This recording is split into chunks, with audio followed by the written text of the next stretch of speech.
जातिगत जनगणना को लेकर बिहार की सियासत फिर से गर्मा गई है।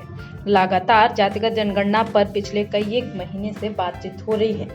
केंद्र सरकार ने जातिगत जनगणना कराने को लेकर जब अपनी स्थिति स्पष्ट की कि जातिगत जनगणना इस वर्ष नहीं होगी, तो बिहार के विपक्षी दल और सत्तारूढ़ दल में शामिल जदयू और मुख्यमंत्री नीतीश कुमार ने पुरजोर तरीके से जातिगत जनगणना की मांग की।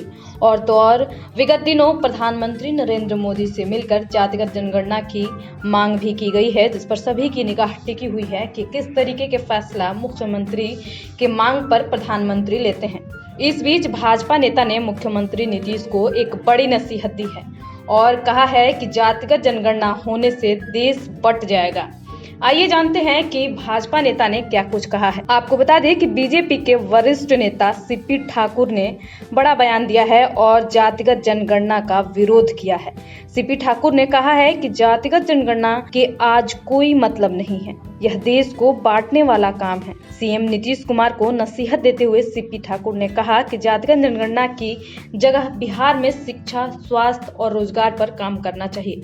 इतना ही नहीं, सीपी ठाकुर ने आगे कहा कि जातिगत जनगणना का आधार जाति नहीं बल्कि आर्थिक आधार होना चाहिए। प्रधानमंत्री नरेंद्र मोदी जी पर जातीय जनगणना के लिए दबाव बनाना उचित नहीं है।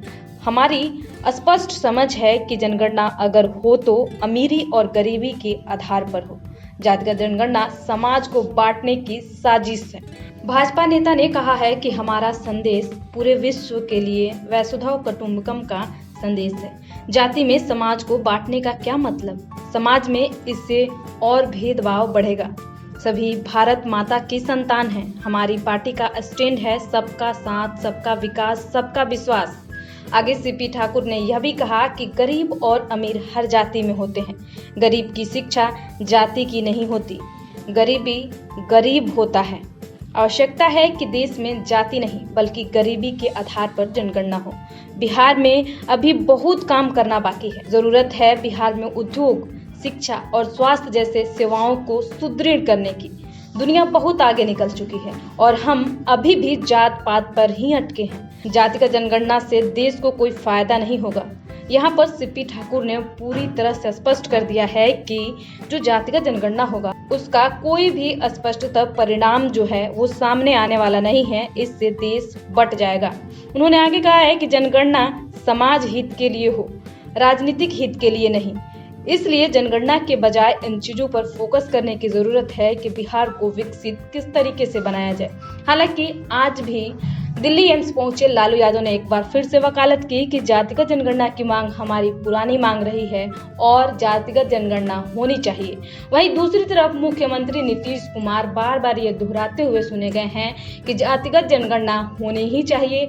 और तो और कल यानी कि मंगलवार को उन्होंने पत्रकारों से बातचीत के दौरान कहा कि अगर केंद्र सरकार हमारे प्रस्ताव को यानी कि प्रधानमंत्री निर्णय कोई नहीं लेते हैं तो बिहार सरकार इस पर विचार करेगी। वहीं दूसरी तरफ नेता प्रतिपक्ष तेजस्वी यादव ने एक स्पष्ट संदेश दे दिया है कि जातिगत जनगणना अगर केंद्र सरकार नहीं कराएगी तो बिहार सरकार अपने खर्चे के दम पर जातिगत जनगणना कराएगी। आपको बता दें कि बिहार में भी 2 बार सदन से जातिगत जनगणना कराने की मांग पारित हो चुकी है, जिसके बाद ये अटकलें लगाई जा रही है कि इसका विरोध बीजेपी भी खुलकर नहीं कर पा रही है। हालांकि जो 10 दलों का प्रतिनिधिमंडल प्रधानमंत्री के पास पहुंचा था उसमें भाजपा नेता जनक राम भी पहुंचे हुए थे। इधर सीपी ठाकुर का विरोध कहीं न कहीं भाजपा को एक कटघरे में खड़ा जरूर कर रहा है। देखना होगा कि जातिगत जनगणना पर किस तरीके की और भी करवटें बदलती है और किस तरीके की बयानबाजी होती है और प्रधानमंत्री का क्या कुछ निर्णय आता है। फिलहाल दिनमान टाइम्स को आप सब्सक्राइब करें और बेल आइकन दबाना बिल्कुल ना भूलें। आप अगर फेसबुक पे देख रहे हैं तो लाइक करें और ट्विटर पे देख रहे हैं तो फॉलो करें और इंस्टाग्राम पे देख रहे हैं तो आप हमसे जरूर जुड़ें।